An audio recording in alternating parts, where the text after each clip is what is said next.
All right, it's 5:15. Please rise for the Pledge of Allegiance.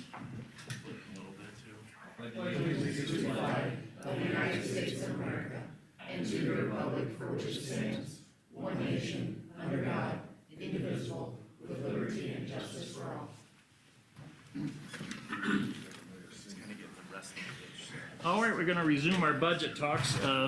With the roll call, we have everyone is here except for Kyle Bauer, for the record. And we're moving right along down to the fire department. And Dan, if you're ready to talk. I'm ready. We're ready to listen. My budget's pretty short and sweet. Okay. As you go to tab E and page 44, from reading through things, the only really increase is a wage increase. And there is one little thing at the bottom of the page where it talks on the authorized personnel where it says 1. That should read behind there 70% fire and 30% city building. So that should have been caught when I did that, but I missed that. So otherwise, pretty simple on that side. On the second page there, on page 45, I have my capital request, which is just to replace 4 more of the SCBA systems at the fire station. I requested 4 last year, but they had such an increase in the cost that I was only able to get 3. And if I get 4 this year, I'll only need 3 the following year, and then we're all current and up to date, and none of them will be out of the NFPA standards. I did have a couple other small items in the budget requested was also for a water softener for the building side of the building, and then to get the meeting room and the hallways painted, to get somebody in there to do that. I have this last summer, or last fall, I should say, I did buy paint, and my wife and I did paint all the offices, the living quarters, and the weight room after the flood there. So we've got a good portion of it gone, but the meeting room and things like that, I would like to try to get somebody in there to get it all done fairly quickly, because we did work at it to get that done. So that's what I have for the fire department side, if anybody has any questions on that. As far as getting him the water softener, salt, and the paint, that falls under our maintenance, I assume. So we just contact. I forgot the name that you told me yesterday, I guess. I got quotes on the water softener and the paint. And he installs it, and then they also do the painting of the walls? We probably hire that out. Yeah, that was all part of the bids when I went. And then are they painting it, or does that get bid out to somebody else too? The painting was the bid that or the quote that I got was like $3,600. For somebody to come in and paint it? Yeah. Okay. Yeah, which is under the requirements for approval and stuff, but I just thought I wanted to get quotes just to be on the safe side, so I knew what I had. Could I ask a question then, not to get too far space? We have these maintenance, how many do we have? One. We have 1 maintenance, and then he has somebody that works for him, I think, is what I saw. We have 1 maintenance. And then probably the person you're thinking of, he's dedicated to the rec center, that other person. Janitorial. More janitorial. Oh, so he just does the rec center? Because I've seen on one of these. Maintenance specialist does all of town, or all of the Okay, so city we have buildings. 1 maintenance specialist Okay. guy, and then the one under him is specific just to the rec center for janitorial stuff. And I guess does he not paint, or I guess why are we paying if we're paying somebody to do maintenance? It seems, and I'm not asking to start an argument or anything, it seems kind of oxymoron to me if we're paying somebody to do maintenance and then we need maintenance and then we're hiring it out. Or is he just coordinating the hiring out of it, or? Depends on the I don't project think and he's what ever it done is. any maintenance in any other building than the rec center that I'm aware of. Well, Andy has done maintenance in We're a talking number of Andy, buildings. yeah. Yeah, and for example, we've had leaks in some of our windows where he would actually fix it. He'll go up on the roof and work on air conditioning stuff like that, but not necessarily the Maintenance? I've painting or, never seen him paint. yeah, I guess He's never we've done never, paint. I wouldn't know. I haven't been here that long, but we didn't even. I mean, he think of comes to the fire department and other buildings to, repair lights and electrical issues and things like that, but Yeah, and my question was, we're paying somebody X amount of dollars a year, and then we're subcontracting it out for maintenance of a building, it I wouldn't seems, know if he'd have time to do that it either. seems, He does have a very full schedule. oh, does, okay, okay. Yeah, my question would be with $3,600, that's a lot of man hours, right? Yeah. So it would take more than one, With painting anymore, how I took it when he came in, it's all by the square foot, is how they and they did it. probably used spray equipment that I'll be honest, I didn't ask. you didn't him. see them, or Didn't ask was that. there more than one person there at the time or not? When they painted? They haven't done it yet. Okay. They this is- haven't done it. Well, we You've just never got done- we okay. just got a paint sprayer, we just requested a paint sprayer, so I'm trying to, like, this, No, in order to. that's a street. Yeah, kind of same- paint okay, sprayer. I was like, man, I'm like piecing this together in some way that we could save money versus we have a maintenance guy, and if there's maintenance on a building, I think that, I mean, he should do the maintenance, maybe, I guess. And that's maybe a I conversation. would say later. mechanical maintenance would probably be a better description of what his job is. So then he could put in the water softener thing then, again, because that's mechanical, so like at some point in time, I'm trying to save money here. I understand what you're saying, but you're cutting hairs. And that's, You're probably also looking at a licensed plumber to probably Correct. set that up. All right, okay, fair enough. Assume. Yeah. I would say assume. Andy's bailiwick is probably more electrician than it is Yeah, plumbing. he's got electrical. He's a licensed background. electrician, he's not a licensed plumber. Okay, so he does all He the knows electrician and enough stuff? With, like on the plumbing side to be able to help diagnose and do some minor things, but Okay, once you get a little bit past more the minor, then we would need to contract out. okay, yeah, fair, thank you. I didn't mean to kind of bear off there. Okay, so on the building side then, kind of the same scenario. The main increase there is just the salary side of it for Rick and myself. Being new employees, bringing us up to speed. As far as anything new and out of that, there's no request for anything. As far as needing any money for anything, it's just a matter of wages and spending your time out there in the city, looking for nuisances and taking care of the rentals. Any questions on the building side? Is Rick at top pay now? No, no, he's only at his 2.5 years, Oh, okay. so that'll be a little bit, yeah. Plus they'll make it in the next year or so.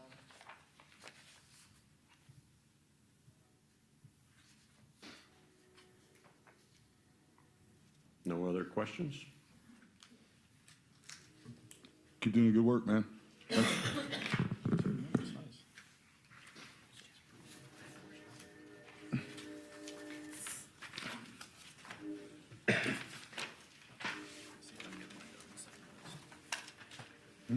That all I got for us, Dean? That is it. Sorry. Okay.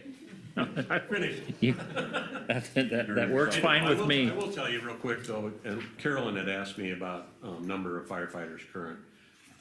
We just put on another one here, a month ago, so currently we are only down one firefighter on the Okay. department, so we're at 33 plus myself, so we're at 34. And I actually have another app coming in next week, so it sounded like a pretty good We're app. at- so I didn't catch the number, 34? 34 right now. Good, okay. With hopefully have one more app and we'll have 35, normal. Well, and I think we're so fortunate to have a volunteer fire department. It's getting more and more rare if you follow other cities. And so I have to commend, it's kind of our tradition in town. And when you look at other budgets our size, I would guess it would be at least $1 million that we're saving, correct, Laura? Certainly I've read personnel. different- Right. At least. So they do a tremendous job at very little cost to all of us. That's a good question. If we didn't have volunteers, how many full-time firefighters would you have to hire?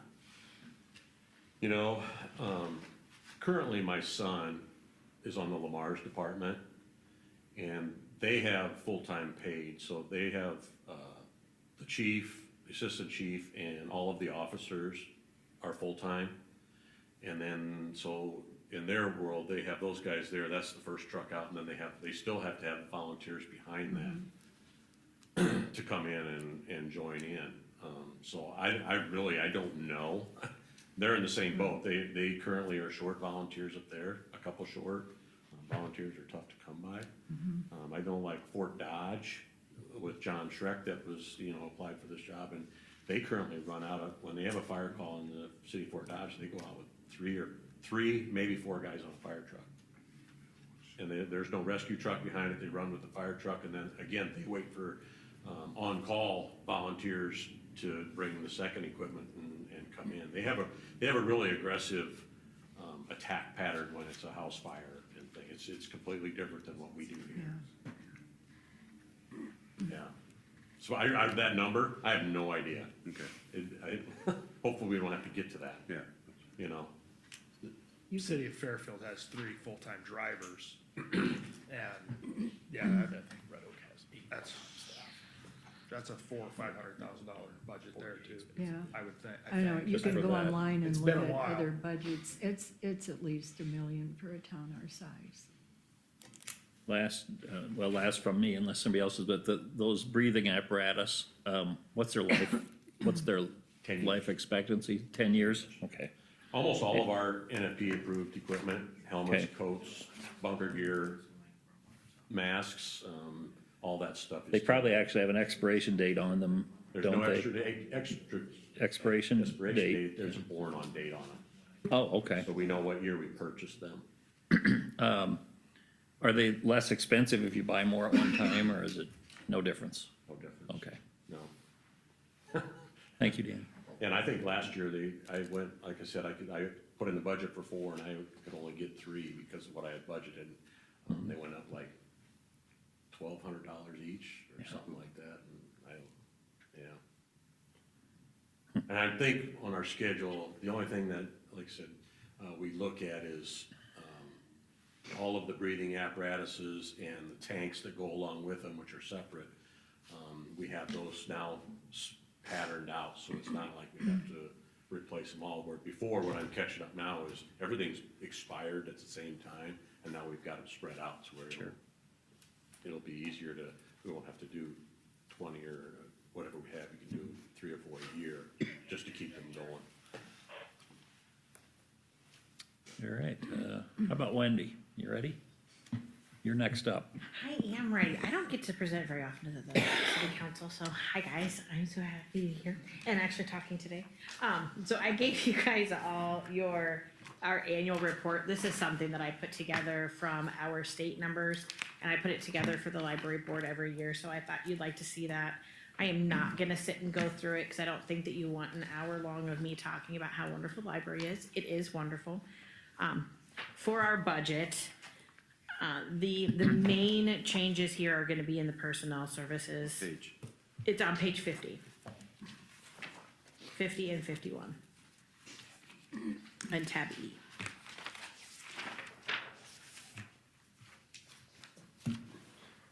So the main change there is gonna be for personnel services. The big changes there are most of the staff at the library are new staff, so we're still going up on our steps to get us to the top of the rate of pay.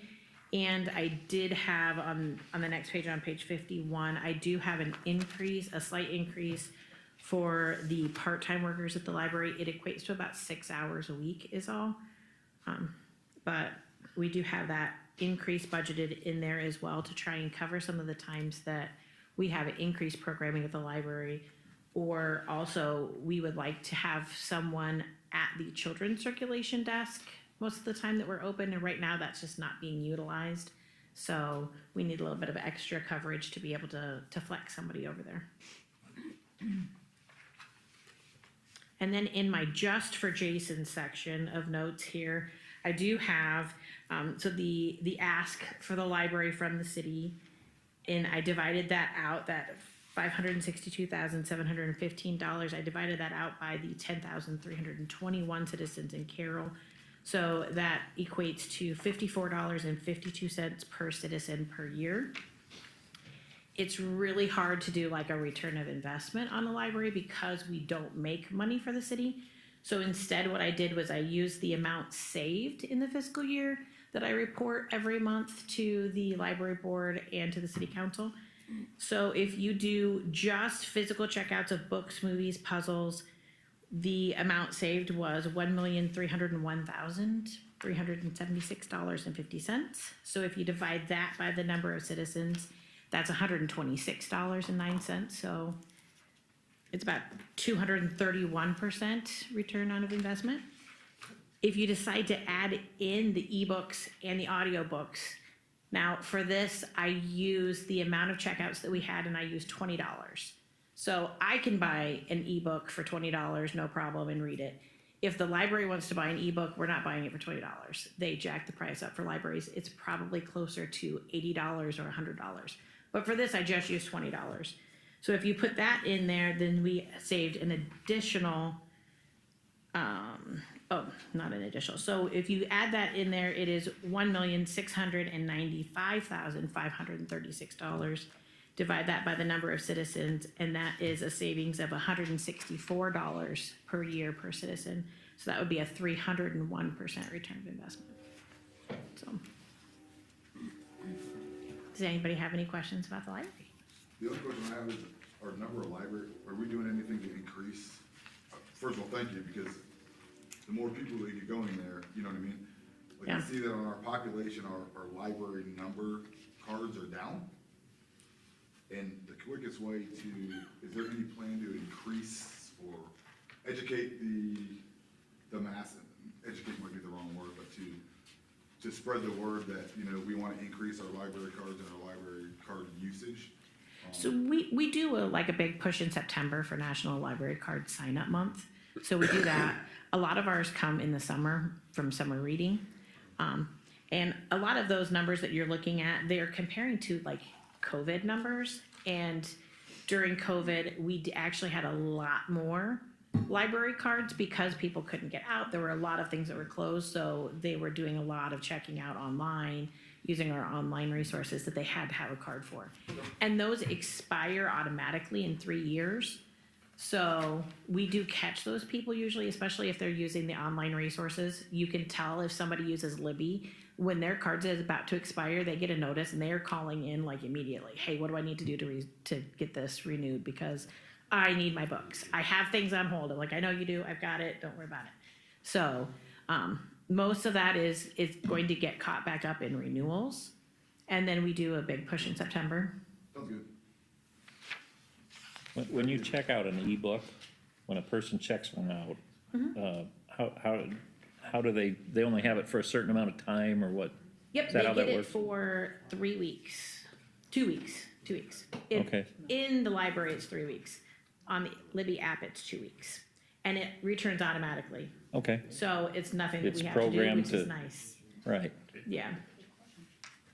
I didn't realize they returned. I haven't got to 14 days on my checkout, so You can renew it. You can try to renew it anyways. And if it comes up and says you can't renew it, if you say try to renew anyways, sometimes it still lets you. Why do they expire? The library cards, so that way that we can make sure that we have the most up-to-date information. Because if we need to send out a letter that says, hey, you have library materials you haven't returned and they're really late, if we don't have an address or we don't have the right phone number, we don't really have any way to get a hold of those people to get the materials back. So it's kind of a check for us to make sure we have the most up-to-date information. With the removal of fines, have you noticed like an uptick of books not coming back? No, we've actually noticed a lot more books coming back in, and books that have been out for years, Okay. all of a sudden are showing up. So Because they don't have a we fine had- anyway. They don't have a. We had one that was like 7 years overdue that got turned back in, and I'm like, wow, good job. Like, That would be this a is hefty amazing fine. that you found it. And they're like, we knew right where it was. We just didn't want to turn it back in because we didn't want to pay the fine. Okay, I Like, didn't that's know. fantastic. Figured I that will, one too, once I two will years. forgive that one anyways for you, so Okay, sounds good. Thank you. no problem. Keep up the good work. Thank you. Otherwise, that's all I've got. Thank you. Okay. Thank you. Chad, do you have anything to talk about tonight? Not much? Okay. Well, we'll move on. Yeah, so we'll go ahead and get started on parks and open spaces. That's in tab E on page 52. You know, hope a lot of you guys read through the department focuses and accomplishments from the past year. So we can kind of skip through those and kind of get to the brass tacks of things. You know, it's the Parks Department. It doesn't bring in a whole lot of revenue. What we do is from our shelter house reservations and baseball contracts. So that's any rentals of the ball fields, that's state baseball income. That's things of that nature. Intergovernmental, I think that's mainly, Laura, is that just sale between departments or? That was probably a grant that we got. Oh, that's right, that was the DNR grant that we got last year, okay. And then miscellaneous revenues, a lot of that is memorial benches, memorial trees, plaques, things of that nature. Loved one passes away, they wanna put a bench in in a park that means a lot to them. We take care of that. Personnel services, gonna be the biggest increase across all of these. That's just the wages with the union contracts after last year. Service and commodities is down quite a bit. In the re-estimate, it's up quite a bit. That's mainly because of the hail damage and different wind damage that we did see earlier this past fall. Now that we know that we're doing a capital fund for that, that will basically balance out. So you can see the 81,000 in miscellaneous revenues in the re-estimated. That'll come down, and so will the service and commodities. Capital outlay, we didn't need nearly as much this year as far as our equipment rotation, what's been breaking down, what's not. I will hit on that here after a bit. Full-time employee equivalents, we're still sitting about the same place. Last year, we did have a couple of guys that kind of went back on some hours, and we ended up hiring one of the merchants workers, and he did a great job for us throughout the summer, so we're hoping we can get another good one here. We always appreciate them. So next page is our capital requests. We do have a truck replacements, shouldn't say scheduled. It's a 2003, I believe, rust bucket. The Tommy gate is almost falling off the truck. So we will be getting that replaced. Grapple bucket for our skid loader and a replacement utility trailer to help haul our mowers from park to park.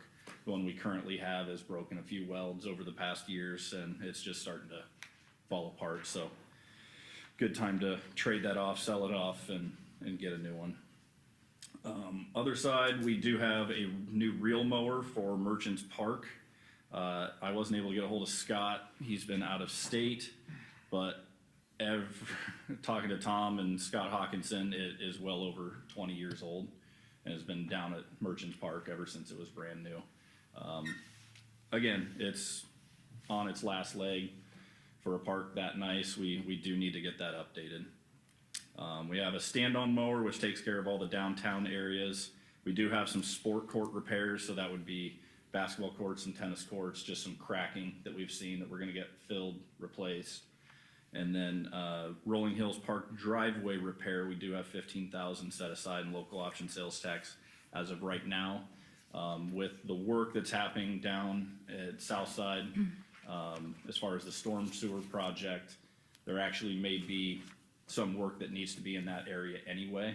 So me and Randy are gonna continue conversations and see how that plays out, so. Your sport court repairs, why is that so much compared to repairing the driveway?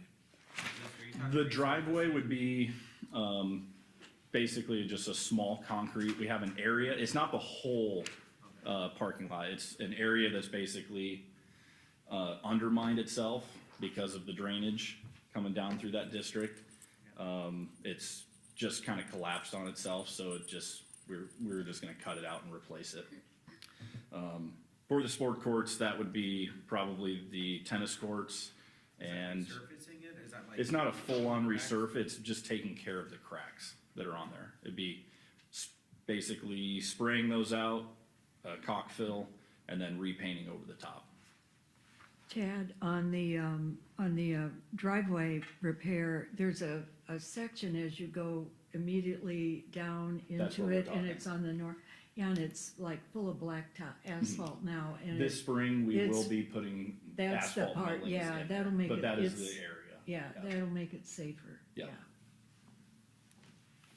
Where are you at on, the ash tree removals?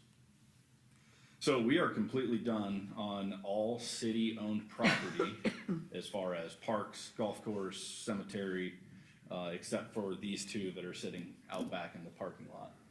Now, the next phase would probably be downtown district and some of the right of way. But as far as city-owned property, those two out back are the only two left.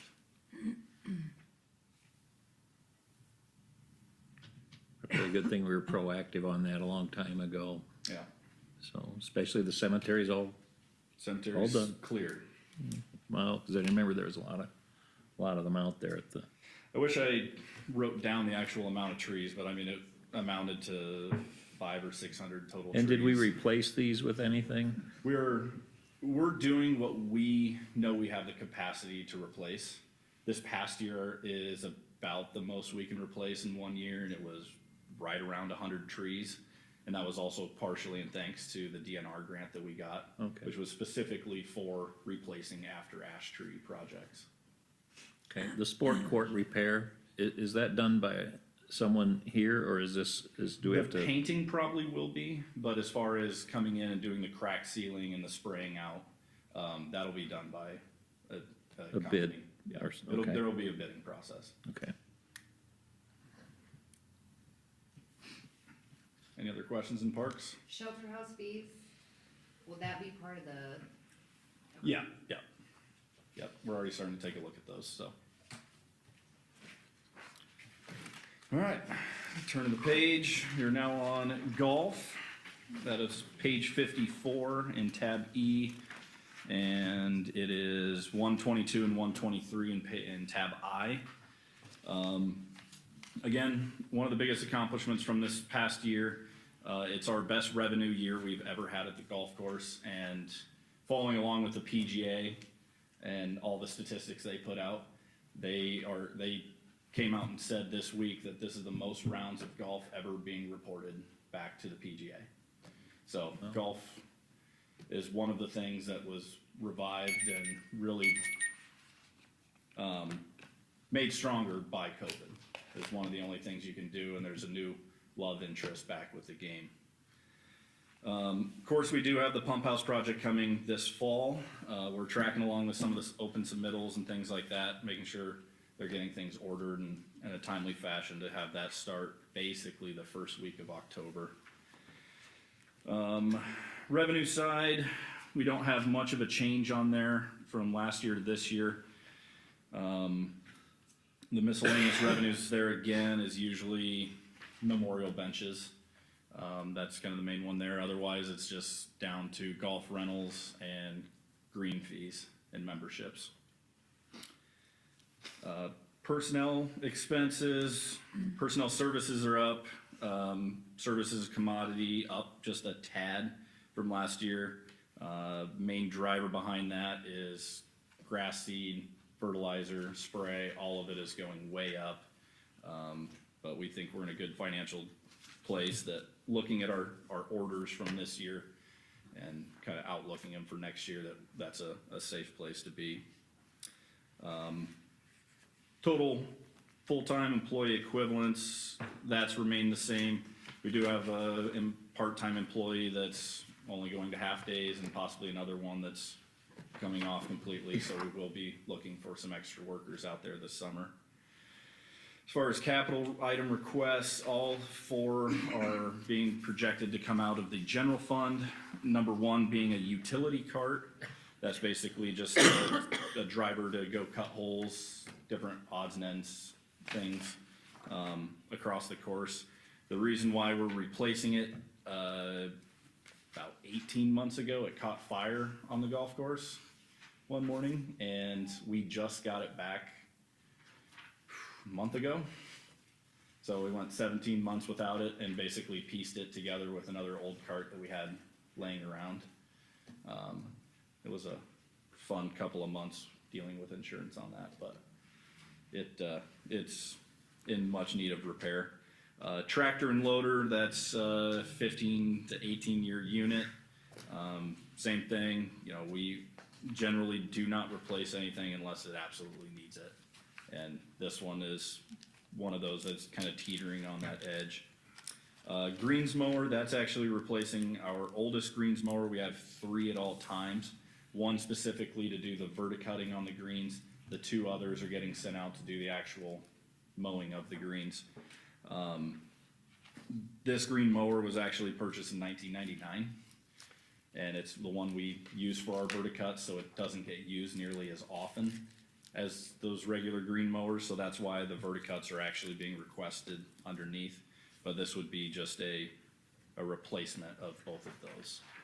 Are any of these mowers like interchanged? Like maybe even if we had to spend a little bit more so that we have Yeah. a mower that does the golf course and then a mower that does merchant, does that make sense?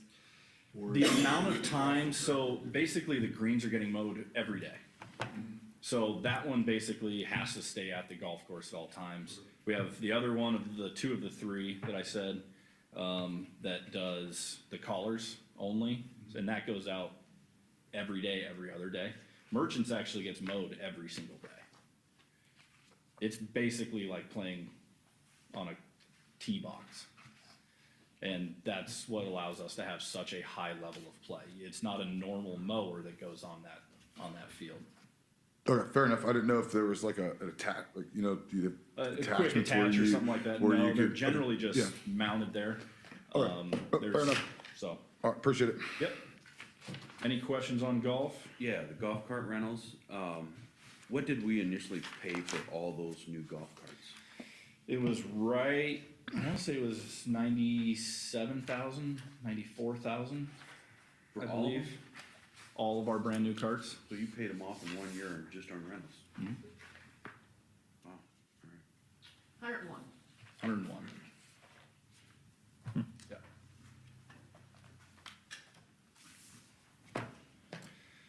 Okay, if there's no further questions, we'll go on to our next one, and that is the rec center. That's page 56 in tab E, or if you want to follow along in regular budget, that is 124, 125 in tab I. Again, you know, looking at the re-estimates versus this upcoming year, you may see the largest increase in the estimated revenue. That's because when we re-estimated, we did account for the 3 months of downtime that we were closed during construction. We're already off to another really good start coming out of construction and being kind of in our normal busy season. We do believe with the addition of the walking track, which should be opening up here pretty shortly, that will really start driving a lot of people in.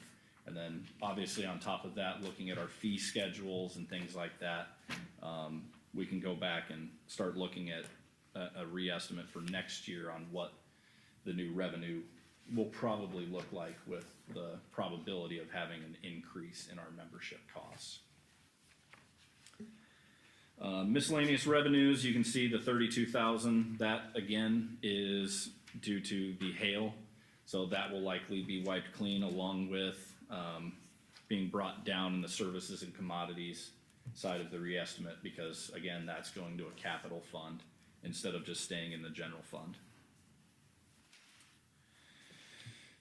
So really no increases other than just in personnel service, and again, that's all contributed to salaries.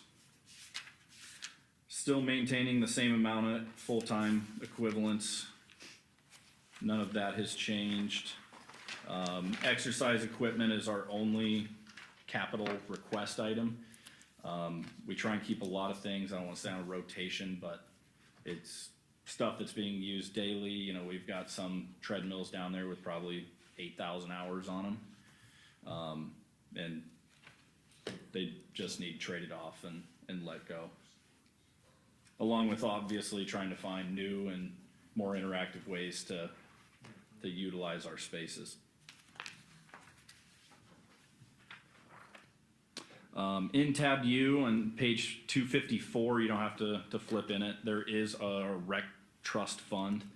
We do not have any plans on using any of that fund at this time. Is there any questions on the rec? Okay. We will go to leisure services. You know, our 2025 initiatives are adding a full-on pickleball camp, adding some youth tournaments, and obviously we always want to see increased participation and programming of these events. I know JJ is really excited to help us host a volleyball camp, hopefully this upcoming fall. Her and Laura are both volunteered earlier on, so.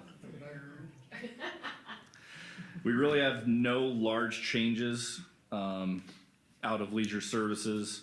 Over the last year, maybe year and a half, we have started a new sponsorship campaign, allowing businesses to donate towards the individual teams or banners on ball fields and things like that to really help drive the income so we can keep costs as low as we can for kids to be able to play sports.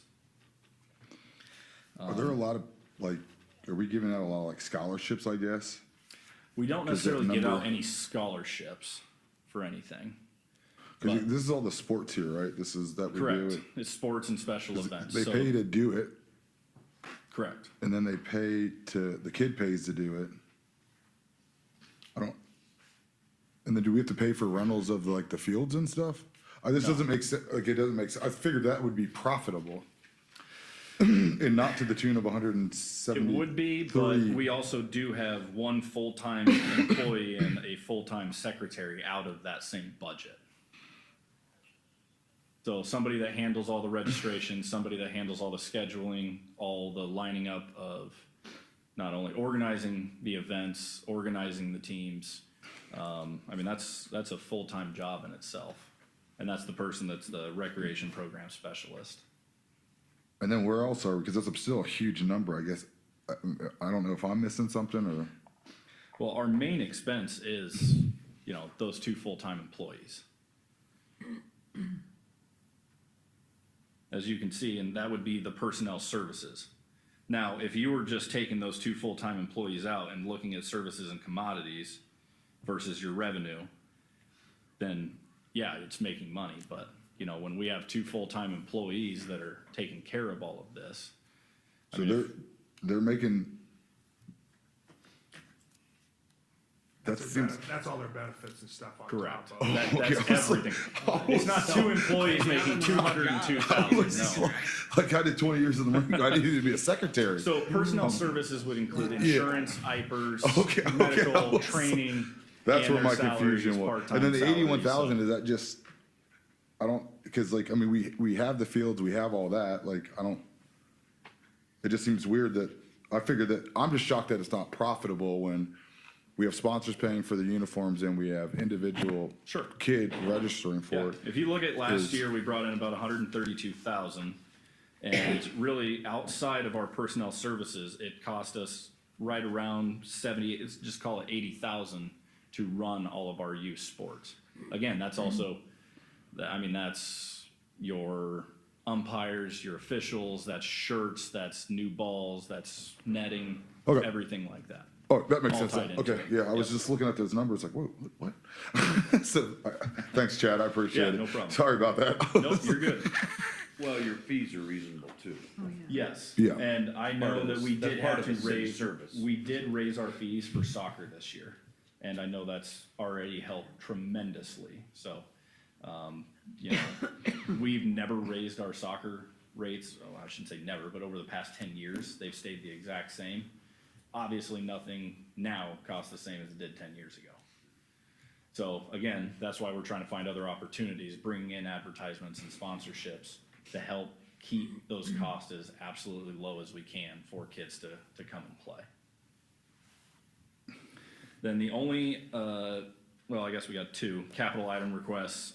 One is soccer goal replacements. That's for the largest goals that we have. Use them for kick it up in the rest of our older soccer kids. And then on top of that, a shed that will be placed out at the soccer area to help store some of our extra stuff. 8,000 is actually just for material. We've already contacted Carroll High, and through their industrial arts program, they're gonna put it together. So that'll be a kind of a nice Good idea. thing there. Where would that be? Do you know where it's It would going be now? north of the stands. So it'll be like the northwest corner of the soccer complex, Okay. up by the trail. Has there been anyone contact you about that wind out on that soccer field, I don't know. Yeah. I mean, it, like, you have kids that play soccer. It could be 75 degrees across the country. It You still get out to feels that like soccer field, 35 It's out raining there. at 35 degrees. It's its own different country out Yeah, there. it is, really is. And so, Yep, I've actually started having conversations with the school district, because technically that's not our land, about, another gentleman came in and actually had the idea of starting to plant some maybe faster growing trees to allow some of those evergreens to continue to grow, but just adding a little bit of extra wind block, and we're trying to get the ball rolling on that. okay, yeah, I just heard a lot about, like, and I know I froze my butt off there for many years. So, yes, I'm sure we all have. Any other? So there was, you said the school's land, until this year, that was into another person's name. Which So the I school bought, they finally found the paperwork, and now it is switched. Right, I've been working back. with Casey Vertle Yeah. on that, and that took about 8 months to get that figured out. Yeah, but it is now switched back, or Right. switched to the property owner, so. Well, somebody wanted to donate money, and they couldn't do it because it was owned by somebody else on paper. Yeah. Oh, So that's what brought this up, and then so Correct. Casey got a hold of me, and then we started working on that. Yep. But all resolved. Yeah. All right, next one we're looking at is Aquatic Center. That's on page 60 and 61 in tab E. Following along on tab I, that's 128 and 129. Basically, one of the biggest accomplishments from this past year, we started sending, we have a cool partnership with the school district, allowing one of our trained part-time employees that goes into the school, and as a PE credit, these kids can now get their lifeguard certification and their WSI through like class at school. So it's a nice little partnership. It's a great recruiting tool for us.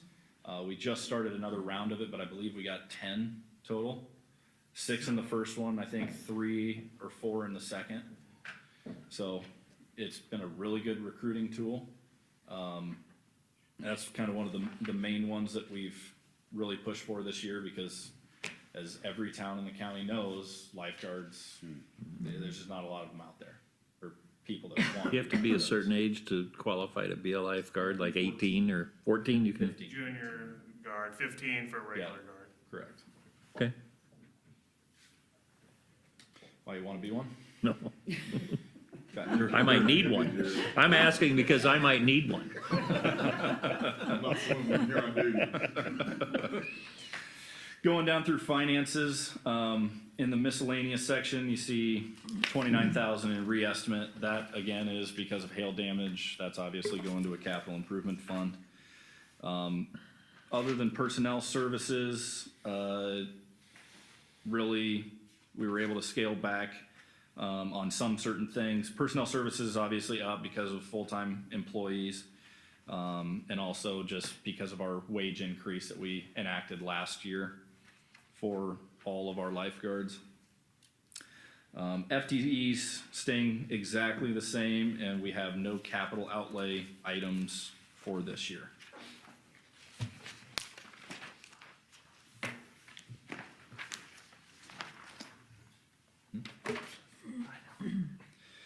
If there's no questions with that, we can move on to cemetery.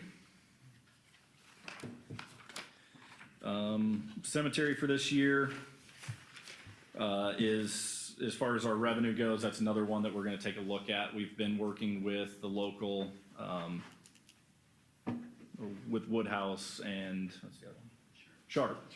On looking at a new fee schedule for some of our openings and closings and some of our overall numbers. So that one's being looked at and will probably be a change sometime later in this year. Personnel services, again, is the only one that's major up, and that's because of union contract. Services and commodities, you will see we're up a few thousand.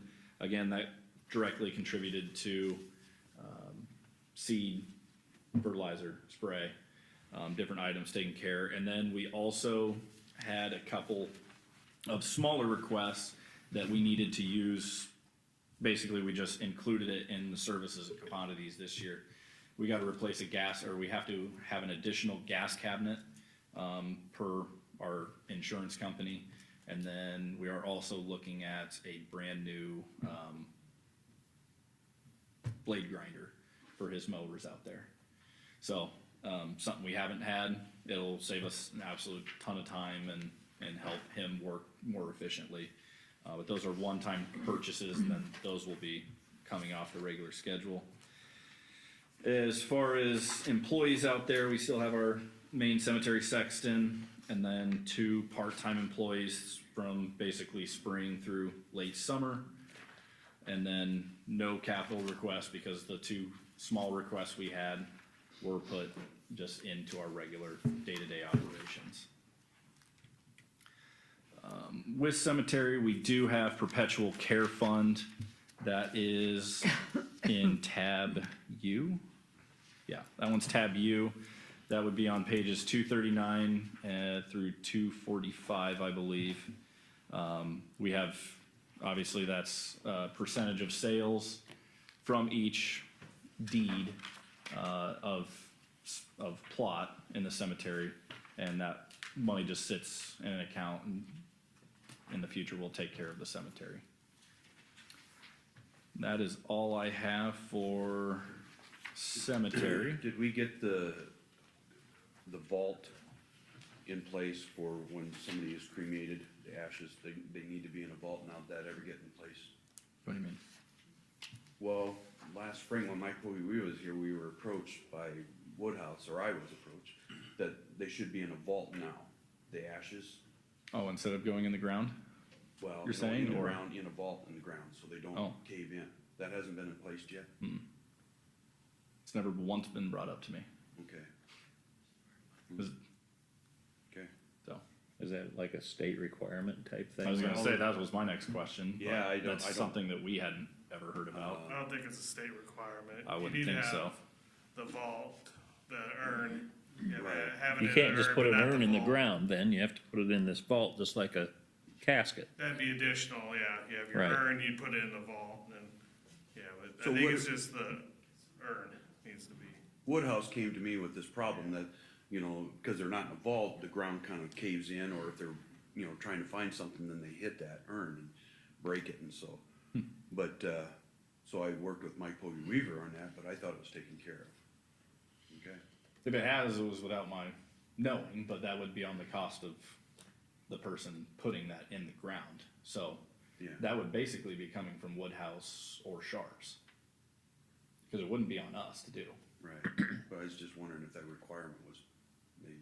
So the funeral director would see to it, needs to see to it that it's in the Correct. vault. So we're just digging a hole. Yeah, we, So they're probably telling people Yeah, it's Well, required. he came to me asking to make sure that the city gets it done, because it's not being done. He probably wants the city to do it, you know, to force it, then he can sell it.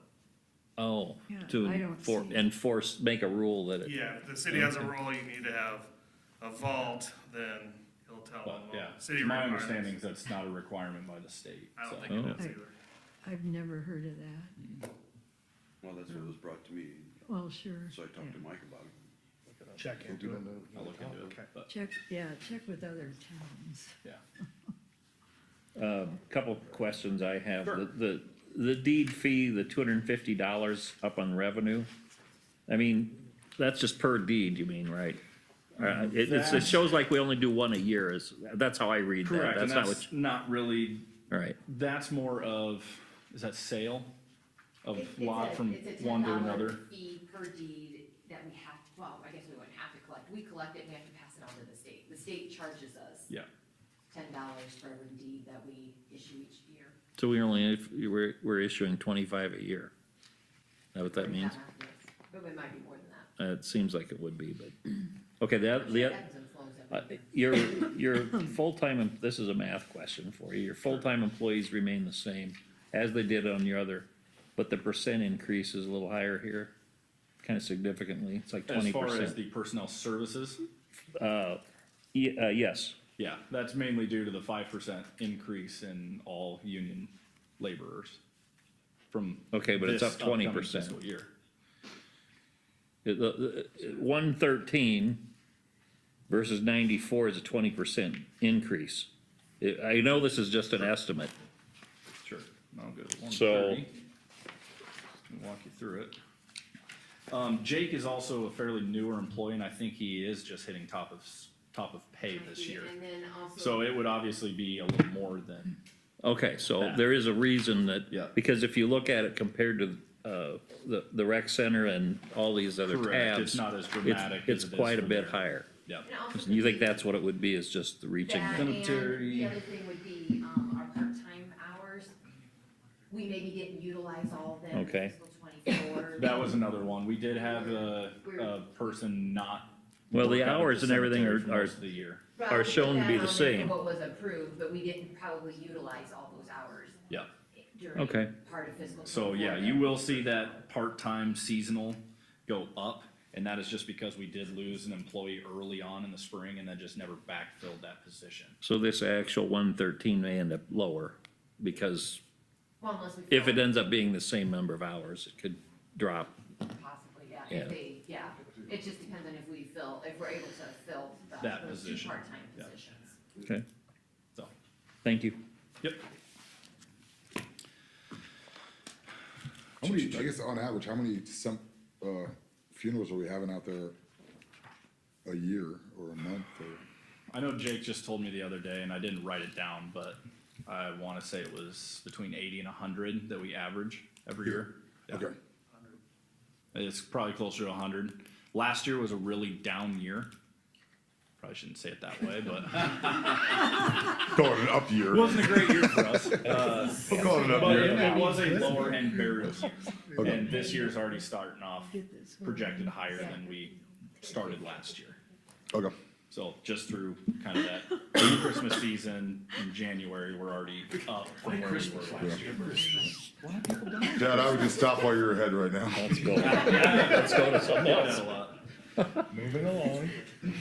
Yeah, moving along. Tab M, we do have our rec center cultural. Basically, that is the theater at the rec center, so a lot of our budgetary needs that have to do with the rec center, this is a little spot from it. This is the hotel motel, there is a summary on page 70, under Yeah. tab E, if you would rather look at the Sure. summary pages. Yeah, that's probably easier. Thank you, Laura. 70 under tab E Yeah. is the summary of the hotel motel. So it shows in there the hotel motel tax collections. That is money that has already been set aside for us to do some major improvements in there. We're talking lighting, electrical, and sound. We haven't started that, just one of the main drivers behind it is the large rec center project that we're already under and kind of going out and exploring, what we're fully looking at doing there. We do pay part of a salary out of there. That's just basically covering administrative fees for, doing all the bookings, the rentals, everything like that. How often is the theater used at this point, and what is your projected use with this money going into it? Well, it's basically just updating a lot of the lights. We obviously want to try and get more stuff in there. We're looking at partnering with the library. The library comes and uses it how many days a summer? Every Tuesday. this Every summer, 2 days, pretty much. Tuesday through the Okay. summer, they bring a busload of kids and, we obviously have dance recitals, we have all strings attached, we have Kemper play. Oh, so it is gets- getting used then? It Oh, gets okay, used a all right, lot. yeah, I mean, It's just the okay. lights are probably, if not original to the building, Yeah, pretty a few close. modifications to Yeah. them here and there. It's about 160 to 170 days a year That is that wow. something's rented or Yeah. used. Yeah. Oh, And that's that's- not every performance, that's practices and. Yeah, I everything got in it. there, That's, so. that's awesome that they're using that. So, yeah. But obviously, we're looking at different ways to try and get more people in. Yeah, I got you. Okay. Chad and I will be talking with some of the users on some of the things that they wanna see improved. Lighting's a Yeah. big thing, the stage needs to be redone. Seating, with that amount of money, we can't touch the seating. The seats are about $300 a piece, and we have 400 seats in there, so. Plus, everybody loves the vintage orange Yeah. that's sitting in there now. It's come back. That color's coming Colors are back. coming back. Don't let it come back. It's coming back. Don't change that. We're trendsetters right now. Right? If there's any more questions on that, otherwise, we will go to, page 181, capital outlay. That kind of just shows all of the, that would, What are you doing? tab Q, sorry, on 181. Wait a minute, there's a summary page for that. Yeah. What are you talking about? Are you talking the capital project? That, I'm just going through it, it's just the capital outlay from So- all of the other departments that was already discussed. I'm just bringing it up because it was shown on the guide paper. But those are all the, Page 79 is the summary of the capital projects Of that all we of can them. be talking about.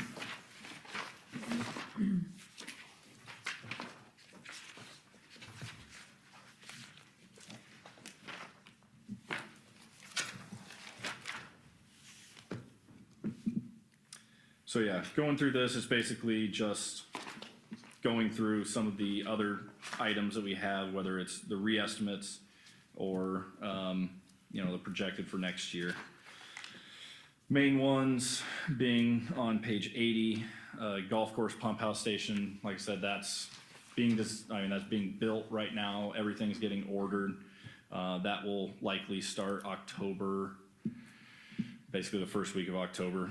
Merchants Park improvements, right now the Carroll Athletic Association is doing a fantastic job of fundraising for that. We are also submitting for the CAT grant this week, I believe, he was sending it.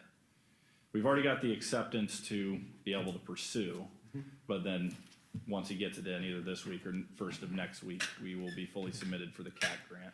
And that should be in Who's the realm he? of about 200. Chris Whitaker. Okay, And good. Region 12. We'll also have on the council agenda for Monday night a resolution of support. I For the think, CAT grant. For that Okay, CAT certainly. grant. Yep. And then we are putting 50,000 just into trail repaving. We do have I don't know, it's probably half a mile section up at the North Fields that goes right around right next to 30th Street with some massive cracking in it, and it would be good to get some of that repaired because they're getting into kind of dangerous levels. And we still have to talk to some contractors and kind of see where we're at. It is a shorter stretch, like I said, only about half a mile, but do we just repave it with asphalt or do we go with concrete? So that's kind of the internal discussion that we're having now, because you're gonna get 4 times the years out of concrete than you will with Yeah, you'll asphalt, have to which go is back currently and there. Patch it over and over and over again with all the use. And I think it's already been patched. Yeah.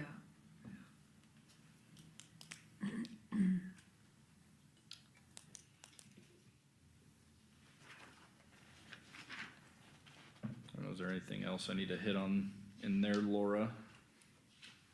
This main property doesn't look like it. I think you had some capital, or some we've already talked about. Yep, never mind, we've talked about the capital requests out of the local option sales tax, we've talked about those already. Correct. And we've already covered the capital projects, local option sales tax, and the perpetual care for the cemetery, so. That's about all I got. Unless there's any questions.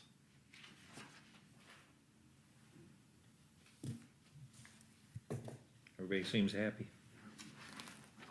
Right, so we have, sandwiches went pretty quicker than we thought, but we might as well break and do that, and then after that, just consider if there's any more questions for anybody while we're here, including, what we did tonight. So let's just take a break and then we won't adjourn just yet, correct? We can't, I don't wanna adjourn and then have supper, so.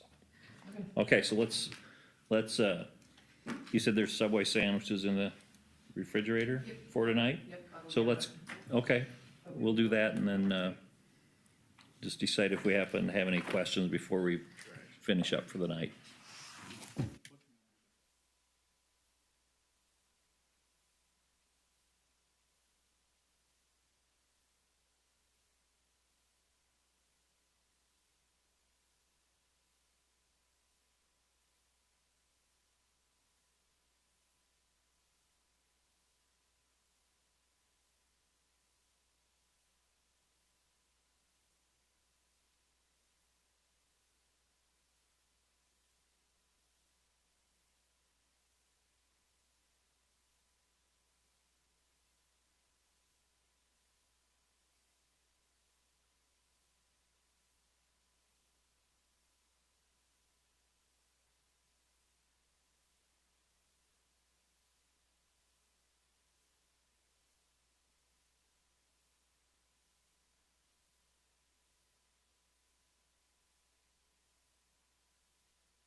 Push your button so you're on. All right, we're back from that break, and in the meantime, I was talking to Laura about possibly reviewing where we would go from here on the budget, since we've already reviewed the whole book and we're a little bit ahead of schedule. So, Laura, what's the schedule for how this would end up becoming our accepted budget? Right, so we need to, I guess, come to some conclusion about what the final budget numbers will look like, and either if we do that tonight or if we have a discussion on Monday night, it doesn't matter. Then from there, once council says, yep, this is the budget that we are proposing to the community, by March first, I will have the information all prepared. Well, actually, we'll have to have that by the second meeting in February, so that by March first, the information can be submitted to the county auditor, so that they can compile all the information that needs to go out for that public notice that mailing of the public notice to all the property taxpayers. And that happens every year. No, this is the first year. This is the first year This is that the first year that okay. mailing will go out. Okay. That is required to be mailed out no later than March 20th. So the plan is to have our public hearing for that particular part of this budget process, have that public hearing on March 25th, which is a regular council meeting night, but we'll have it before the regular council meeting, because it has to be its own separate meeting. No action to be taken, just a public hearing for the public to come in and talk about the budget. We will adjourn that meeting, and then we can have our regular council meeting later that night. But we're planning that for March 25th, and then after you hold that meeting, then you can set the public hearing on the whole budget. That first, I should go back and explain that first public hearing we have is just on the levy component, right? Is that right? Yes. Right. On the levy The combined, what is it? The combined general fund levy. Yes, CGFL, yeah. So I'm not 100% sure what this notice will look like, but it will be based upon that notice that gets mailed out to all the property tax payers. So we'll have that public hearing, then we have to set the public hearing on the whole entire budget, and we'll plan on holding that public hearing, that first meeting in April. So then, once that public hearing is done and council officially adopts the budget, then the paperwork and such can be filed that is required to be done by the end of April. April 30th is our final deadline. Yeah, I think ideally, our first council meeting in April is the one that we want to finalize the budget. So then we have a couple weeks to submit the budget just to make sure everything goes smoothly. Because with the state system, sometimes it doesn't. Was that nice enough the Anybody way I said that? rethink any questions regarding tonight? Perfect. And then, Aaron, you had a few Yeah. assignments, and how are you doing on those? I would say the one thing I got regarding chamber and economic development funding from cities. I haven't written down on a notepad, but I didn't put anything. I haven't had a chance to put it all together yet. I can tell you overall, I would say we're not the highest paying into chamber and economic development, but we're not the lowest either. I would say we're pretty close to in the middle. There's a number of communities like Grinnell, Lamar's has their own economic development director, but they put $60,000 into the chamber. A couple other communities are very similar to that. But I would say investment wise, we're not on the high end, but we're in the middle. I can be more specific. Do you have the later. highest and just the highest and lowest? Let's see. I would say Lamar's is pretty close because they're paying their economic development director 120, and it's 60,000 to the chamber, so that's 180. So is that 120 just his wages, or is that? Yes, that's 120. That's his salary. Plus you got IPers and. Yeah, I didn't even add that in. But they maintain No- control no of that. benefits. Yeah. Spencer actually pays quite a bit too. They're paying 60,000 to their economic development consortium up there, and then they also pay 50,000 plus some more, actually about 55,000 to their chamber, and then they're paying 30,000 out of their tourism, which is actually similar to us because we give 30,000 for advertising or marketing to the chamber, which is it's very similar there.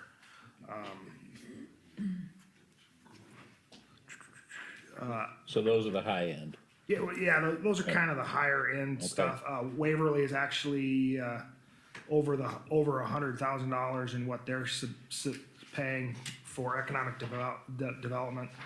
They're using 50,000 out of their own utility, which they have their own electric and sewer, and then they use 61,000 out of hotel motel. $5,500 is a grant, and then they actually put, I forget what the number was, but I think Waverly was like 120-some thousand out of general fund. I've got their actual budget on my an email. I'll put this together more as a, in a spreadsheet form for you all to kind of have a better look. But overall, I think ballpark wise, I feel pretty comfortable telling you we're kind of a middling. What were the lowest? Lowest would be Sioux Center. They're paying they pay $30,000 to their chamber, but they also have their own economic development director, of course, and that's $130,000 there, but Okay. as a plain chunk, I guess Oskaloosa has got about $60,000 into economic development, and that's just what they put in. Okay. Sioux Center's population is 8,200. Yeah, what I did is I took it's a good way to say this. I took our comparable communities that I felt were communities that we either are very comparable with community-wise or communities that we wanted to strive to be like. How's that? Not putting other communities down. I like but- our independence. Well, it's okay, but yes. Well, they are our competitors. Yes. Especially Sioux Center, they have gained population exponentially, and then they have that new regional airport that is phenomenal. So I actually flew they're, into that one. the ones you picked are actually, some of them are competitors for Yes. business. Yep. So, I guess we kind of need to finalize, so the CCGP and chamber dollar amount, we kind of need to finalize that. And what was the other funds that what's the page for the, that the daycare is on and stuff like that? Which one, that's, Maybe page 49. 49, okay. Not that, I'm not.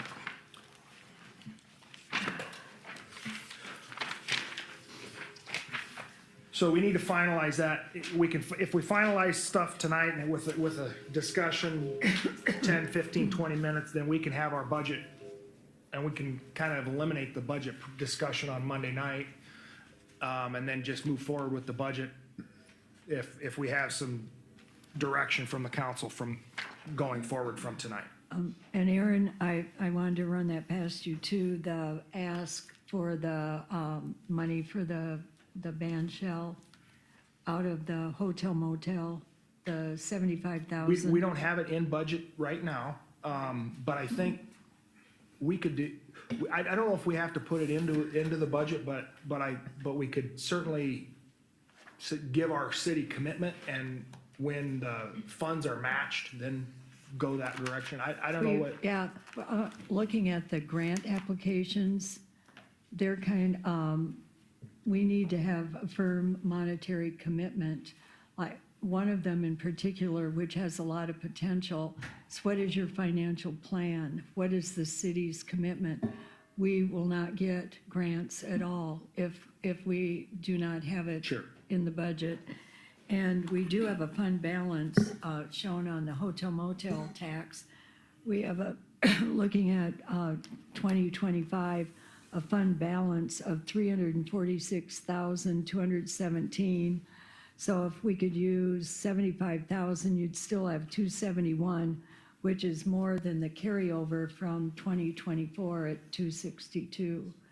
So I think it would really help us along to garner grants and with fundraising with the public if we could have that added to the hotel motel expenses. Wasn't this discussed at the planning, conference?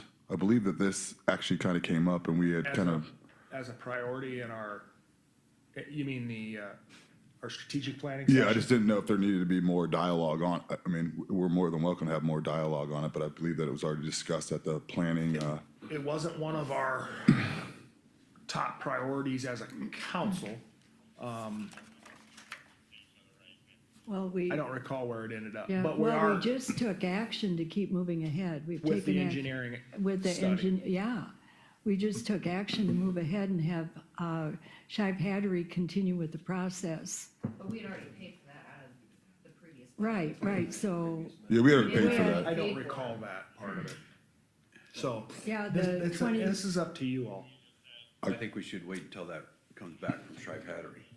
You know, what if it comes back and it's 180,000 or if it's 50,000? I mean, you gotta, you know, I have a hard time putting money towards it until we know exactly what this is going to cost.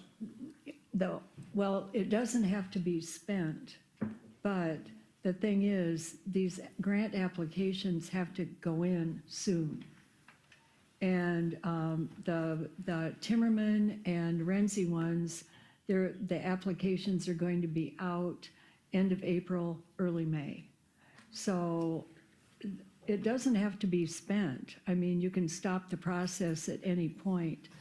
But I do truly believe that just entering it in, that would be, then we can say, we have committed this much, and this is where we're at in the process. And another thing, I can, looking at the grant application, just mentioning that the final report and the studies, the process, the steps we've taken so far is also gonna help us. So that's. But I assume that money that's allotted could be allotted to other things. I guess that's the biggest thing that I would have. I mean, but I guess we could just vote on it maybe?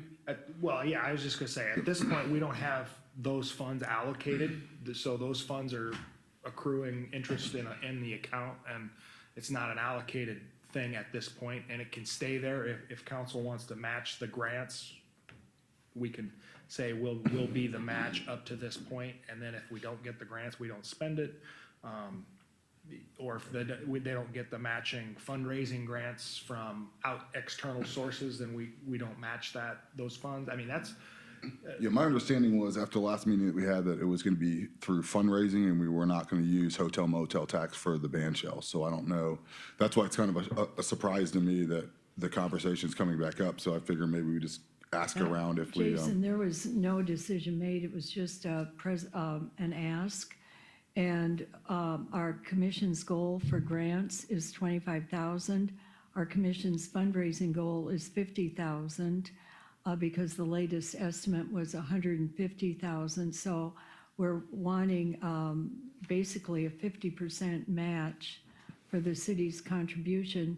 What we used, we had 30,000 put aside in this budget we're currently in, and we used 22.5 to tell Shive Hattery, go ahead, look over the final report, tell us, update the numbers, those kinds of things. And we spent around, well, when you were on the council, we spent about- around 4,000 to have Shive Hattery do the report and assess the damage to the band shell. and it might have been a misunderstanding on my part from the strategic planning meeting, but I mean, we're more, I guess. No, well, we're asking to add something, so, or the ask is to add something. So that's a council decision to add that funds to the well, budget. it's kind of been an ongoing priority because we had committed 30,000 and in this current budget, we've used 22.5 of the 30 in the current budget we're in that ends June 30th. So Yeah, I understand that, it's but if an you gave me $30,000 today and you wanted to give me or I need to give you $30,000 today and you were to give me $150,000 the next day, I'm probably gonna take that deal too. Well, what we have, if you look on the hotel motel on page 70, we have $346,217 in uncommitted hotel motel tax funding. So we're asking for 75,000 out of the 346,000 that is uncommitted. No one is, it's not taking money away from anyone. No one has asked for additional money except for the shed, the 8,000 that Chad has asked for. Otherwise, the, But the only way we give up the money is if there's a matching grant, is that what you're saying? Yes. So it's either, it's gonna be a matched grant, which is beneficial to everybody, or we don't give the money Yeah, up and it and stays in there, so. the thing Plus is, fundraising besides. when Vicki and I fill out the grant applications, they will ask, what is the city's commitment? If we don't have a commitment, there will be, we won't be awarded any grants. Correct. That's So just if how we- it works. But it's a match. If we don't get the grant, then we don't spend the money. But if we Right. commit the funds, It if we doesn't commit mean the you're funds, spending. great, but it doesn't mean we spend the funds until we get the grant. It Right. doesn't mean you're gonna get the grant either, so. Right. But if we Correct. do get the grants, do you have to? Then are we committed? Right. If you collect and spend the money from the grants, we could you could still, as a council, turn down the money after finding out that Shive wants a large amount of funds. 1.2 million Yeah, or it's some 1.2 extravagant million bill. instead of $150,000. Right. Yeah, you could say, hey, this is just too expensive at this point in time. Yeah, So at we're that not gonna take the grant, we're not gonna take the grant money, we're not gonna spend that much money. I mean, if you So you don't can want, turn it down yeah. at that If point. we shouldn't have approved moving ahead with Shive Hattery, I thought that was, since we moved ahead, we were willing to at least keep the process in play. Because it is important to get the updated numbers, I agree. That's why we moved ahead. Just cause I didn't bring my computer. Do you have this from the strategic planning, like, remember how we itemized out each important, do you remember like where it fell in our list of? That it's specific was, I don't think it was It on wasn't. it wasn't on the list. Wasn't I don't on the recall it list. being on the list. Yeah, at that time I at all. got it sitting on my desk. It was removed from the list because we had all agreed at that point that it was gonna be raised independently to fund that project, is what I remember from that, and that's why it was originally not on the list. I don't remember talking about it. Was it that night, Jason, that we talked about It was it? that night that we kind of the talked about the strategic band shell planning? and the strategic planning. We discussed the band shell, and it was a request to use the hotel motel tax. And I believe myself and I think it was you, Laverne, had discussed the fact that we didn't want to use hotel motel tax, that it should be raised independently through the community to maintain House it. File 718. No. Before we got too Yeah. far in the budget. That was before we even knew where we were at with the budget. Yes, yes. This is from a previous priority, that's why we had the 30,000. It's one of our ongoing priorities, that's why we had the 30,000 in this year's current budget. It wasn't a part of the discussion when we had our priorities for the fiscal year '25. Is this something we need to vote on tonight, or can we wait until Kyle's back? I really feel uncomfortable So do I. voting when we Well, we don't can have have the that full discussion. 6. Yeah, Yeah, When it comes to a budget, I think all 6 of us should be here. yeah, Okay. that'd be great. so we can do that. What about the other, is there any more discussion on the other items, on Page 49? page 49 and CC? One question. Yes, So on sir. this page 49, you got 2004 estimates of 67,240. It stays the same into 2025. Was 2023 the same? Did any of these go up? Laura? I don't believe so. I think they've been the same for a couple of years. I mean, I'm just going back at some of our previous meetings, and I think there were Well, certain ones that asked for more. Yeah, if you remember, the daycare asked for 40,000 40,000, we last kept it year. at 17. And you all kept it at I 17. want to make sure they're the same. Yeah, those are, Okay. I got my budget books at home, I could look. Hey, is there, I'm just the answer is asking. yes. I don't know. They stayed the same. So out of those, so everything was the same in fiscal '23, what's in '24 and '25 for all those entities. The only change there's been in the last couple of years, food pantry in fiscal '22 was at 5,450, and then in fiscal '23, it went to 5,820. Is there a plan, like, we have the Carroll area child care and preschool, is there a stepping stone to get them to the point where, I mean, I know they're a non-profit, but they're somewhat of a private entity that they're kind of going on their own? Or are we gonna offer this to every daycare? Because there's daycares all throughout the community, and we're paying $17,000 to this one daycare just because that they have, I guess, a NPO, right? Is nonprofit, they're a nonprofit, right? So, I mean, does every house daycare now just need to file as a nonprofit and they, you know, I mean, is that the standard, or are we getting to the point where we're gonna start decreasing this so that they can perform on their own, because they are, even though they're a nonprofit, they're somewhat of a private entity where, you know what I mean? And if I do the math on it correctly, I mean, maybe $3 a week if there's 100 kids there that we're subsidizing at this point. And so to me, it doesn't seem fair that we're paying for one daycare, but we're not, you know what I mean? It's gotta kind of be an all or nothing, or we divvy this up throughout the percentage of kids that you have through the money that we have or something like that, because if you don't want to go to that daycare, then you're getting no type of subsidy at all, which, I mean, doesn't seem right or sit right with me, I guess. I don't know how the council feels upon it, but I'm looking at that number, and so I don't know how the council, I guess, feels on that, and trying to take all of these down some, you know what I mean, so that they are performing on their own, and government now is not interfering with private equity, you know? Well, I look back at something that Jenny said, and from Feldman's, is that right, Jenny? Came and does this every year, she recommended at the end that we not even be involved in these? That's one of the last things. That is Rob Sands' stand, Arnett. Okay, can you elaborate on that?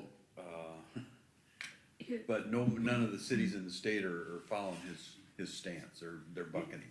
Well, I'm just curious to why she says that, and I understand it's Yeah, Rob she's just Sands, following but- what Rob Sands saying, but, everybody's like, forget it, we're gonna donate to these private entities.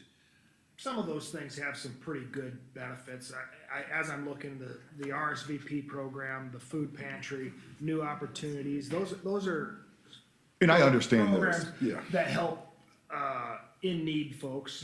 And so, I mean, those are good things that our community can promote. The taxi service is another one that promotes, assistance to at need people. That's not the right terminology, but what it Chad, comes you to. wanna Maybe chime in? maybe the other daycare centers are for profit. And Well, I mean. I'd like I to don't know think if they're- Kemper would be. Yeah, No, I don't think, yeah. There's always- Kemper- I'm just asking. I mean, there's I mean, I think that. People are making money, whether Yeah, it's it's- nonprofit or yeah, not. it's Somebody's profit, making some like- money, bottom line. I don't understand why we just selected that one, maybe because they just came, but to me, it's like, we have this money. I don't know It the should be history. disseminated to every child nobody's in come our forward, tax nobody's paying come forward constituent. to ask. You know, I mean, that's kind of where I'm at, not just that one right there. They're probably nice people and everything. Was it New Hope that had started talking about Yes, doing a yes. 24-hour Yes. daycare? And Yeah, that changed, Yeah, that but they had started talking about something of a support from the city too. But other, like you said, at-home daycares and other daycares haven't come to the city. with that. Like, yeah, I'm throwing $17,000 at a daycare center where I could even increase the food pantry that, 90% of their fund is for buying food and things of that way, that I can still help them. I just don't understand why one specific daycare center, unless it was like selected or it's designated as something that we are donating to. Well, Well, a little bit of difference between the food pantry and daycare is those people are maintaining their jobs because they have daycare, not so much with the food pantry.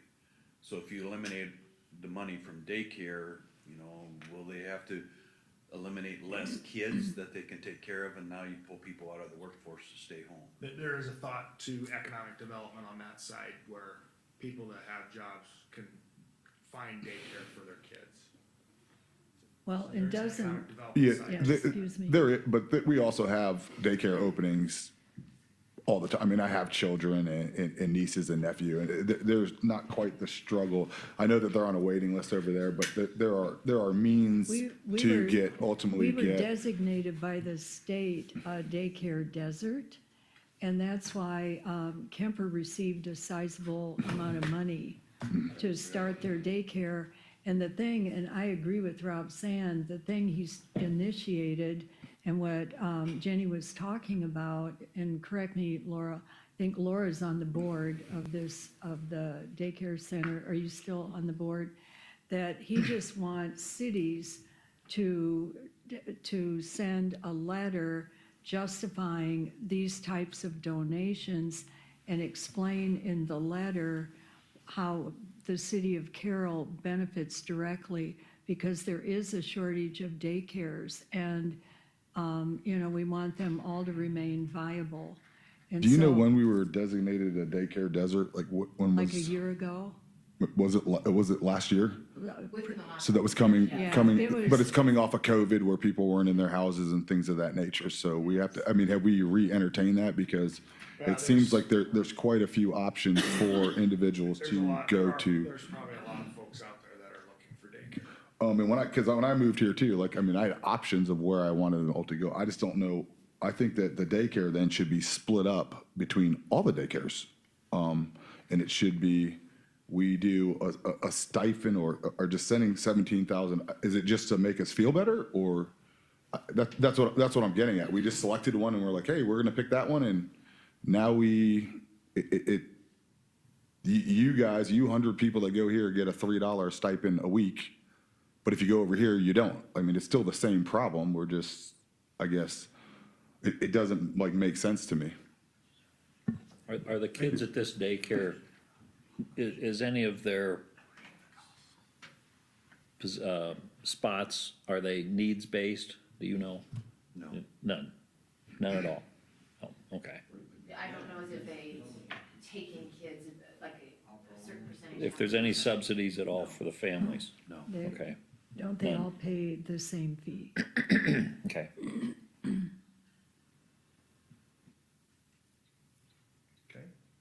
Jason, I'll just add this onto things. I believe the Carroll Daycare is the only nonprofit daycare in the community. All the rest of them are privately owned and for-profit. So I don't think we could be doling out money to for-profit organizations. Yeah, but I'm also Per saying that child or however it would. we it take would the be. $17,000 and it's a first come, first served to whoever needs this type of daycare, they come. I don't think they use it for that. They use it for wage, right? Right. Right. It's For just part of their wages. general operating budget, so however they see fit to spend the funds. And they do have a shortage on workers. They could take in more kids, but they don't have the workers or the daycare providers to care for them. Laura, do they have a waiting list? Yes. Okay. I can't tell you how many, but yes. But they I do. thought that's what they said, At one time, that was 100. yeah. So the nonprofit, are they in dire need of the money, or is there a surplus of money? Cause we're not gonna call it profit, but is their books good? You mean this daycare center? Yeah, or Their wages are $11 an hour with no I'm not talking benefits. about their wages, an overall expense table, like all the money brought in from everybody paying everything, paying out your wages, your expenses, where do they stand? Is there a surplus, or how does that work? Or is this money needed to keep their budgets going? Cause if we're nonprofit, we're nonprofit. Yeah, if it's that one, or how are these other daycares doing? Are their books, you know what I mean? Like, to me, it's like, where does it end and where does it We begin? don't see their books, and we've never asked, I suppose, or have we asked to see some sort of profit Well, loss? they're not gonna be making huge amounts of money or anything. They're gonna be generating revenue to cover their expenses and Right. not much more. I'm just and- asking, Right. Usually there's an account balance somewhere or books that show you how Well, you're doing. And they, Yeah, they do. and they And the have, other ones I think that you're speaking to, there are no other nonprofits in the community. It's all private from there. So they wouldn't be making, if they're not making money, they wouldn't be in Well, we business. wouldn't know, Yeah, obviously, and it's we a wouldn't know. private. Well, we're gonna assume that, I mean, there's obviously, there's a business model for daycare centers, and, I mean, otherwise there would be no private entity daycare centers. And so my question is not cutting the entire thing. Are we getting to the point where they can survive on their own versus us contributing money? You know what I mean? What is their plan maybe to get to the point where they're a nonprofit, but internally they can at least sustain their own? I would say if they lost funding, they would have to raise rates. And then at what point are the rates too high that it's prohibited for families to continue to go there? And then they would have to pull the kids out because now it doesn't make sense for me to work if I'm paying all for daycare. I'm not sure where that break point is. Yeah, and are these kids that are, you know, on Section 8? Do they have a Section 8 population? That's what I, or like, You don't because know that. You don't get to know yeah, that. but that's a big thing to know, you know? I mean, you drive by there and you see a kid getting picked up in a Cadillac Escalade, and then the taxpayers are now paying $17,000. To me, that's, you know what I mean? There's got to be some type of bound. Like, I get like not increasing the rates and stuff like that, but it just was weird to me that we literally selected one daycare and that's it. And they, just because they filed for an NPO. I mean, sitting here, I would encourage every daycare center to file for a nonprofit at this point. You know?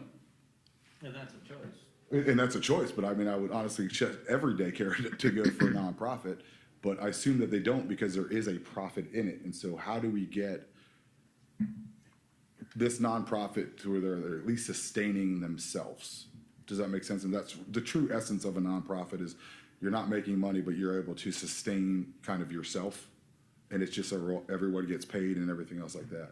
I guess that's what I don't know is there steps I guess what I'm, by answering my own question, is that there are not steps in place to get them to where they are ultimately sustaining I themselves. guess if you wanna know that information, you'll just have to go to they have a board. Okay. Go to the board and ask them, Okay. cause we don't know until you go ask them. Yeah, I just don't like writing checks when I don't know I mean, I think that's not why we're here. That's why we were elected, to make sure that, you know, when we do send these checks out, we know where it's going to and what it's for. You can go down there and ask them who's on their board and go ask. Okay. By definition, we are cutting them because it's been the same for 3 years. Inflation hasn't been, obviously. Sure. And so, right now, freezing it as we are is a cut to them. They certainly are.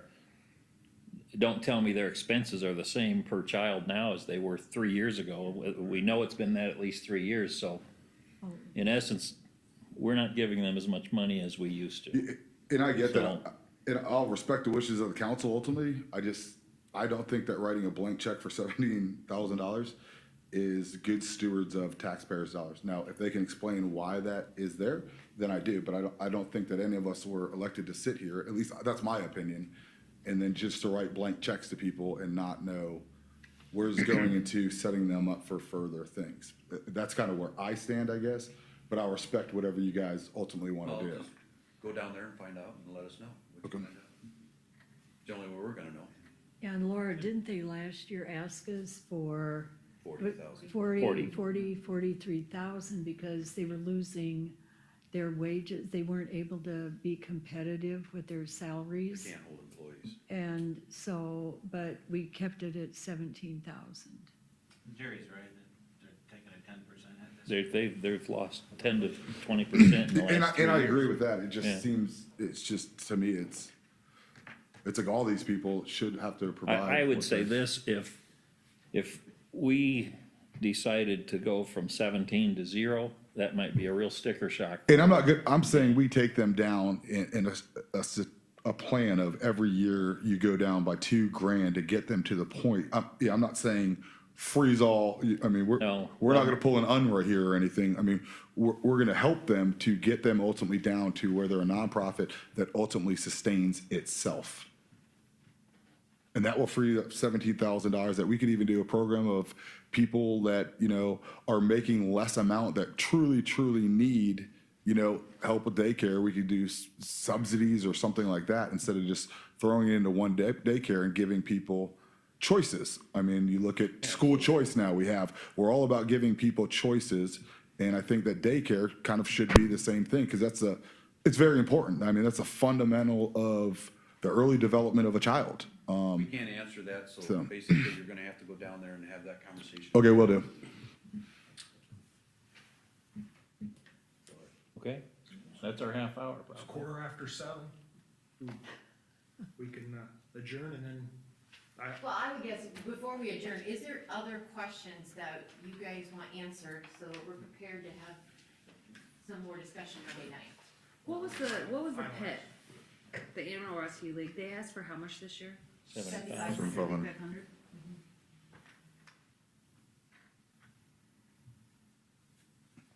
Again, that's another one that we gotta. They offered an explanation, which was inflation.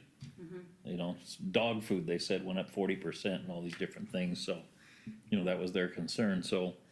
I guess in a way, they've all, That is the explanation or when they exactly, ask for but that, everything, and so, everything's going up. my point would be is we keep this the same, they're all Losing. Yeah, they're all taking a losing a hit. little bit, they're all taking a little bit of a hit. And maybe it's more of a question just for us internally, is how do we go through the process of driving these things down so that we, you know what I mean, that so that the city is not, government is not so much involved in these, So you wanna take a look these at all things. of them, I not would- just necessarily.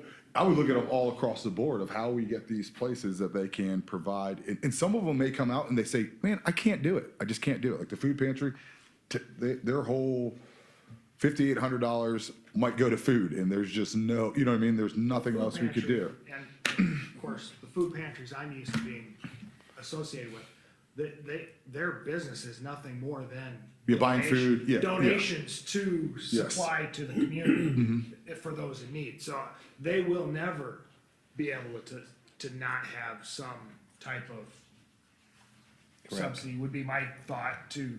There's to- no income. to support themselves. You know, RSVP and FGP I is can answer probably the that one. same way. No, they get a government grant based off of what we give them. Oh, Oh, so it's matched. Yeah, So that's they're, a match. they're, Okay. well, no, it's way more. This 12,500 is just minor. Mm-hmm. And if we don't give that to them, then they don't get like the 100,000. Okay, so we give them the minimum and stuff Yeah. like, and I'm fine with all those. I'm just reviewing them, because Yeah. even sitting up here, my kids didn't go to that daycare, which I didn't know that I was paying for other kids to go to that daycare. I had no The idea. taxi program, that's just a service yeah. Yep. the city's offering. Yeah, that's another one that we provide that service, so that's not really a thing. New opportunities. I don't know about that. Laura, It goes towards a couple other programs that they have out there. a couple of their programs, which are, new opportunities is obviously a need-based type Yes. service too. And I know sometimes you look at I'm nitpicking all this stuff, but when you nitpick all this stuff starts adding up. We get to hundreds of thousands of dollars that you can get your new shed with. I mean, you know what I mean? We can do all these other things as we go through, as we nickel and dime some of these things down. It creates a, you know what I mean? It creates a spiral where we have more money to invest in our infrastructure and things of that nature that maybe more people would use, you know what I mean? And so that's kind of where, I guess why I kind of pick it apart some of the things, and I know it's discouraging, I got it. But I mean, just the business aspect of me is let's pick this apart so we can end up with hundreds of thousands of dollars at the end of it. And shoot, maybe even at the end of it, we can talk about train horn mitigation. We'll have enough money.